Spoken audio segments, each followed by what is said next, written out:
m'appelle Marjolaine Tapogan et je suis psychologue. Que ce soit dans le monde simple, si je peux m'exprimer ainsi, que dans le monde religieux. Donc, dans le monde religieux, je suis à l'école du mariage de la famille dans plusieurs paroisses de l'archidiocèse de Cotonou.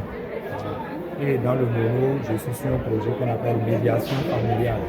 Et nous parlons avec les couples, nous les aidons à régler leurs problèmes, à aller de l'avant. Et nous aidons également les enfants à jouir de leurs droits. Comment un jeune chrétien peut-il assumer sa mission de paternité spirituelle dans son entourage et être un modèle de foi au quotidien? Alors, comment le jeune peut être un modèle de foi au quotidien? D'abord, vous savez, comme le dit un grand homme, Aristote, il dit que l'homme est un animal de la société, donc nous sommes appelés à vivre en société. Donc, pour être un modèle, d'abord, il faut déjà vivre parmi les gens. Et c'est au regard de ces personnes-là, c'est envers ces personnes-là que nous voulons être un modèle. Et donc, pour être un modèle et pour donc affilier cette question au thème que nous venons de développer aujourd'hui, il faut d'abord faire un effort dans les relations interpersonnelles.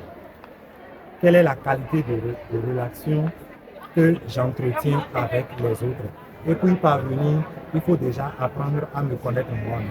Qui suis-je? Et c'est en apprenant à me connaître, c'est en apprenant à connaître les autres que désormais je peux faire un effort dans les relations interpersonnelles. Et la meilleure manière de mieux jouir des relations interpersonnelles, c'est d'accepter les différences. Je suis différent des autres. L'autre ne fonctionne pas de la même manière que moi. L'autre est différent de moi. Donc j'accepte l'autre dans ses qualités et dans ses défauts. Et je fais l'effort d'apprendre des autres. J'apprends de l'autre pour m'enrichir. L'autre aussi apprend de moi pour s'enrichir.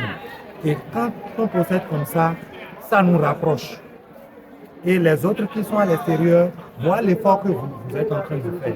Et c'est à partir de cela que vous pouvez devenir un modèle pour les autres. Donc, votre personne doit d'abord être un modèle pour les autres. Votre vie, votre manière de fonctionner avec les autres doit d'abord être un modèle pour les autres. Et c'est quand vous êtes un modèle maintenant de par les relations interpersonnelles que les autres vont maintenant s'intéresser à votre vie spirituelle. Et peut-être copier également votre vie spirituelle comme un modèle. Maintenant, pour être un modèle, ce n'est pas sans contrainte. Ce n'est vraiment pas sans contrainte. Parce que, arrivé à un moment, vous allez rencontrer des gens, et quand on parle de différence, c'est qu'ils sont vraiment différents. Ils sont vraiment différents. Et parfois, vous allez connaître des relations interpersonnelles très difficiles. Et le milieu, le groupe dans lequel vous fonctionnez, vous pouvez être tenté, vous pouvez être amené à quitter ce groupe-là parce que la persécution est de trop. C'est vrai que vous faites l'effort de vivre une relation interpersonnelle épanouissante avec l'autre, mais l'autre ne fait pas cet effort-là. C'est difficile. C'est comme si nous n'étions pas sur les mêmes longueurs d'onde.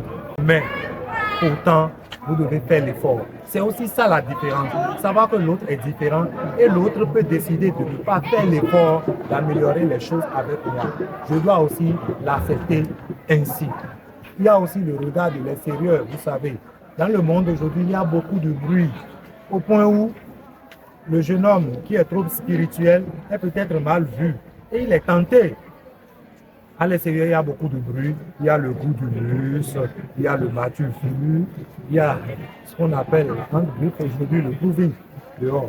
Et donc quand vous êtes un jeune, encore un jeune suivant le modèle de l'église, vous faites l'effort de venir à l'église, vous faites l'effort de cultiver une vie spirituelle, vous faites des efforts sur votre habillement, vous êtes mal vu, vous êtes en griffe vu comme un jeune homme qui n'est peut-être pas à la mode.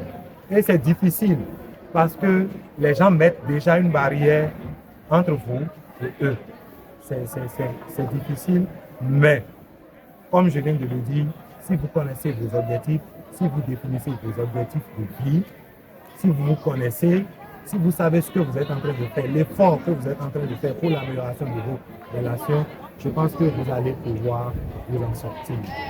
Et vous avez demandé comment comment opérer un bon choix de conjoint. C'est vrai que nous ne sommes pas prononcés sur le thème, mais il n'y a pas de critères exacts pour le choix du conjoint. Il n'y en a pas. Maintenant, c'est à vous de créer votre filet, mais ne serrez pas trop les mailles du filet. Vous devez être raisonnable dans votre choix de conjoint. Comme je le dis, chacun a ses défauts, chacun a ses qualités. Dans votre choix de conjoint, vous ne devez pas viser donc l'immaculé non plus. Celui que vous allez avoir, celle que vous voulez, doit aussi avoir ses défauts, comme vous-même. Maintenant, il faut apporter également une couche spirituelle pour que cela puisse bien se dérouler. Et donc, pour faire un bon choix de conjoint, il faut déjà se baser sur le comportement. Comment est-ce que la personne se comporte? Quelle est la qualité de son éducation? Ensuite, il faut voir son tempérament. Est-ce que la personne se fâche très vite? Est-ce que c'est une personne colérique? Est-ce que c'est une personne nerveuse? Est-ce que moi je peux faire avec une personne colérique? Est-ce que je peux supporter ses caprices colériques? C'est très important. Maintenant, ensuite, il faut voir quelle est sa culture parentale. Comment est-ce que les gens se comportent dans sa maison? Comment est-ce que les gens se focalisent sur les problèmes? Comment est-ce qu'on résout les problèmes dans sa maison? Maintenant, il faut aussi penser au volet sanitaire. Est-ce que nous sommes réellement compatibles? Pour ne pas faire 3 ans ensemble et perdre du temps. Et maintenant, tout ça là, il faut aussi mettre ça dans la prière. Il faut demander à Dieu de nous parler d'une manière ou d'une autre pour nous montrer si cette personne-là est la bonne personne. Et dans ce choix-là, je viens de le dire tout à l'heure, nous ne devons pas être très exigeants et nous-mêmes, nous devons travailler de notre côté pour donc l'amélioration de la chose. Nous vous demandons alors de laisser un conseil à nos téléspectateurs. Alors, comme conseil, je pense que je l'ai déjà dit dans la prise de parole. Les relations interpersonnelles aujourd'hui sont devenues très difficiles, très tumultueuses. Il y a beaucoup de divorces, même dans les groupes politiques, il y a beaucoup de frustration, même dans les groupes religieux, il y a beaucoup de frustration. Mais je dois accepter, je dois me dire, je dois l'intégrer, que l'autre est différent. Nous ne sommes pas les mêmes choses. À partir du moment où je m'efforce d'amener l'autre à faire les choses comme moi je le désire, alors ça devient compliqué. On dit souvent, il faut éduquer mon conjoint ou ma conjointe à ma manière. Non, l'autre a déjà été moulé dans une éducation. Donc, accepter les différences et passer à l'enrichissement, l'acceptation inconditionnelle, l'empathie, l'entraide, travailler sur la relation au fur et à mesure. Et si vous êtes appelé à faire un choix de conjoint, ne ferez pas trop le filet. Ne prenez pas pour premier critère l'argent. L'argent pose tout.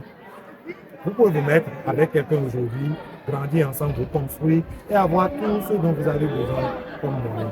C'est possible. Il suffit d'y croire et de travailler pour nous parvenir.